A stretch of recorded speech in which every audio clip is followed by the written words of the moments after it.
Dans le cadre de la police de sécurité du quotidien, PSQ, qui s'installe dans le Val d'Oise, les forces de l'ordre vont analyser les faits de manière fine et géographique pour concentrer leurs efforts. Il faut être là au bon moment et au bon endroit. Frédéric Lose, le directeur départemental de la sécurité publique du Val d'Oise, lance une nouvelle stratégie de lutte contre la délinquance, cibler les rues les plus exposées pour y concentrer les efforts.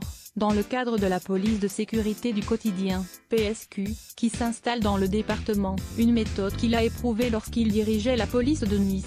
Les services de la DDSP ont retenu les faits constatés dans les 48 communes de la zone police du Val d'Oise, laquelle concentre 80% de la délinquance du département. Ils ont pris en compte 7 types d'infractions pour lesquelles la localisation est pour eux pertinente: les cambriolages, les coups et blessures volontaires, le port d'armes, les vols avec armes, les vols avec violence, les vols simples liés à l'automobile et les vols à la tire. J'ai souhaité que les patrouilles soient davantage là où se commet la délinquance. Il a fallu distinguer pour cela ce qui relève de sentiments d'insécurité et de l'insécurité réelle, qui nécessitent des procédures. À Nice, j'avais ainsi étudié les 520 rues et il y avait eu des surprises. Des quartiers que l'on considérait comme sécurisés, où le prix de l'immobilier était le plus élevé, étaient ceux où se produisait le plus de cambriolages, de vols. À l'inverse, près du stade du Rail, un secteur de moins bonne réputation, il ne se passait rien. Mobiliser les élus et les bailleurs sociaux. La police devrait actualiser ses données 2 fois par an. Cet outil pragmatique va mobiliser les services de police mais aussi enclencher la mobilisation des élus,